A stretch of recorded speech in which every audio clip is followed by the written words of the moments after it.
10 بیٹے تھے جناب عبد المطلب کے، انہوں نے 6 شادیاں کی مختلف وقتوں میں، 10 بیٹے تھے۔ نبی پاک علیہ السلام کی دادی جو ہیں سگی دادی، ان سے 3 بچے ہوئے جناب عبد المطلب کے، ایک حضرت عبداللہ، ایک جناب ابو طالب اور ایک زبیر۔ یہ 3 بچے، یہ سگے 2 چچا ہیں، باقی بھی چچا ہیں، ابو لہب بھی ہیں، دیگر بھی ہیں، جناب عباس بھی ہیں، لیکن یہ 2 سگے بھائی ہیں ابو طالب اور زبیر حضرت عبداللہ رضی اللہ تعالیٰ عنہ کے۔ حضرت عبداللہ چھوٹے بیٹے ہیں جناب عبد المطلب کے، لیکن خوبصورت سب سے زیادہ تھے، حسین سب سے زیادہ تھے، اور بہادر سب سے زیادہ تھے، سخی سب سے زیادہ تھے، اور گفتگو کرنے کا ملکہ اور سلیقہ اور اپنی بات سمجھانا اور دل میں اتار دینا، اس کا طریقہ سب سے زیادہ آتا تھا۔ اور جب گفتگو کرتے حضرت عبداللہ تو کسی شخص کے چہرے پر نظر ٹکا کے نہیں، نظریں جھکا کے بات کرتے، اور کمال یہ تھا کہ حسن ہے، جمال ہے، جوانی ہے۔ ایک عورت فریفتہ ہو گئی، اس نے آ کے حضرت عبداللہ کو دعوت دی کہ میں اتنا کچھ دوں گی، آپ میری طرف متوجہ ہوں۔ آپ نے فرمایا خبردار، مرد کے لیے سب سے قیمتی چیز اس کی غیرت ہوتی ہے، میں غیرت مند ہوں، کبھی کسی ناجائز چیز کی طرف توجہ کر سکتا۔ یہ جو یہودی تھے نا، یہودی شروع سے بڑے مکار ہیں، انہوں نے تورات کے اندر وہ نشانیاں پڑھ لی تھی نبی پاک علیہ السلام، یہ جانتے تھے جناب عبداللہ کو کہ حضور کا نور یہاں منتقل ہو گیا۔ ان کے جو کاہن تھے نا، کاہن، یہ جانتے تھے۔ حضرت عبد المطلب رضی اللہ تعالیٰ عنہ نے ایک دفعہ منت مانگی تھی کہ اگر میرا فلاں کام ہو جائے تو میں اپنے ایک بیٹے کی قربانی کروں گا۔ وہ معاملہ حل ہو گیا، آپ زمزم کے کنویں کا حل ہو گیا، بیٹا ذبح کرنا ہے، قرآن اندازی کی تو قرہ نکل آیا جناب عبداللہ کے نام کا۔ اب جب بیٹا ذبح کرنے لگے تو ساری دنیا اکٹھی ہو گئی، سب سے خوبصورت بچہ۔ اب کیا کریں؟ انہوں نے کہا جو تورات جاننے والا کوئی ہو اس کے پاس جائیں۔ ایک بی بی تھی، بڑی ماہر تھی تورات جاننے، اس سے جا کے مشورہ کیا تو وہ کہنے لگی اس کا طریقہ ہے نا، آپ ایک طرف جناب عبداللہ کو کھڑا کریں، ایک طرف ایک اونٹ کھڑا کریں، قرآن اندازی کریں۔ اگر تو قرآن نکلا حضرت عبداللہ کے نام کا تو اونٹ ڈبل کر کے پھر قرآن اندازی کر لیں، اور اگر پھر قرآن حضرت عبداللہ کے نام کا نکلا تو اونٹ 2 کی جگہ 4 کر دیں۔ جب تک قرآن اونٹ کے نام کا نہیں نہ نکلتا، اونٹ بڑھاتے جائیں، ڈبل کرتے جائیں، 2 کے 4 کیے، 4 کے 8 کیے، اونٹ تقریباً 100 ہو گیا۔ 100 اونٹ جب ہوا نا تو پھر جا کے قرآن نکلا، یعنی 1 1 2 2 کر کے اونٹ، یعنی 1 1 کر کے سمجھ لیں اونٹ بڑھائے جا رہے تھے۔ تو اب 100 اونٹ ہوا تو قرآن نکلا اونٹوں کے نام کا، تو 100 اونٹ ذبح ہوئے جناب عبداللہ کی طرف سے۔ اس وقت سے طے ہو گیا عربوں میں کسی کا خون بہا دینا ہو، کسی شخص کے انتقال پر دیت دینی ہو، جرمانہ تو 100 اونٹ ہے۔ اور یہ اس طرح طے ہوا کہ اسے نبی پاک نے بھی قائم رکھا ہے صلی اللہ تعالی علیہ وسلم۔ ایک شخص نے آ کے حضور سے کہا تھا آپ 2 ذبیحوں کے بیٹے ہیں، تو حضور مسکرائے۔ تو پوچھنے والوں نے پوچھا حضور 2 ذبیح کون سے؟ فرمایا ایک جناب اسماعیل اور ایک میرے والد جناب عبداللہ۔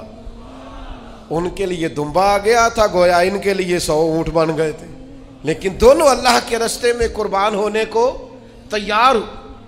وہ چونکہ جانتے تھے یہودی، یہ ساری باتیں مشہور ہو گئی، ان کا حسن بھی، جمال بھی، خوبصورتی بھی، اور پھر 100 اونٹ ان کی طرف سے ذبح ہوئے، یہ ساری باتیں بھی جب معروف ہو گئیں، تب یہودی جو تھے وہ چاہتے نہیں تھے معاذ اللہ ثم معاذ اللہ کہ نبوت ادھر جائے۔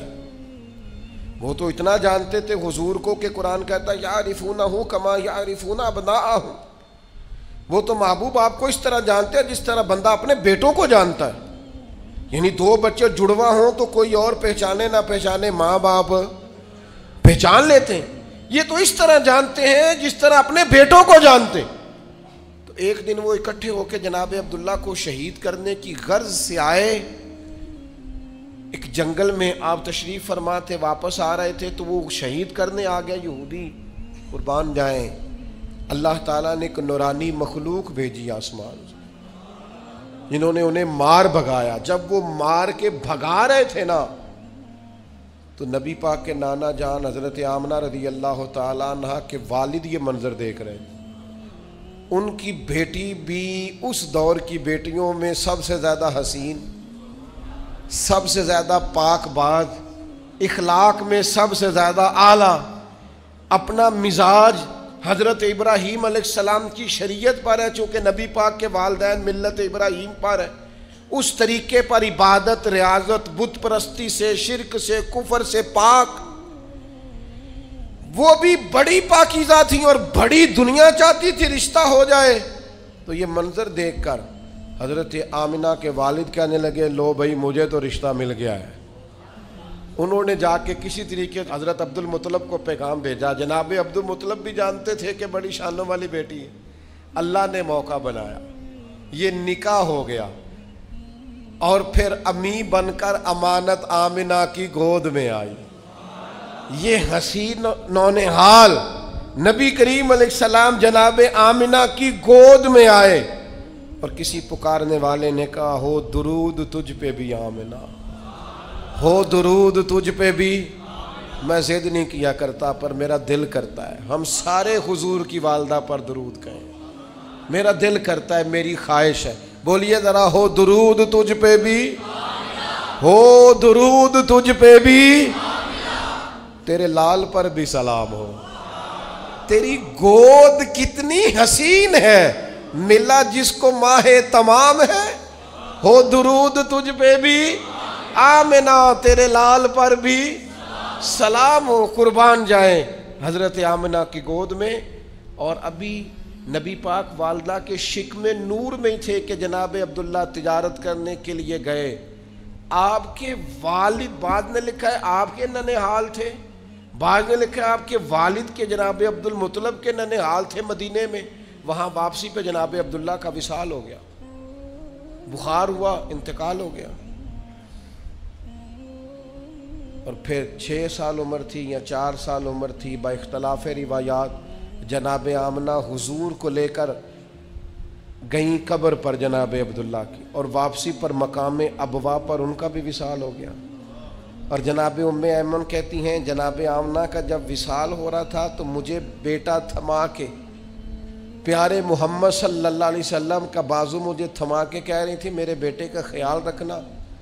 تو میں نے کہا جناب آمنہ آپ بھی جا رہی ہیں اور ان کے والد بھی چلے گئے. تو کہتی ہیں کہ وہ آرام فرما تھی، طبیعت ان کی علیل تھی. تو کہنے لگی ام ایمن سن، اس کے باپ بھی رخصت ہو گئے، میں بھی جا رہی ہوں، پر ہمارا ذکر کبھی دنیا سے نہیں جائے گا.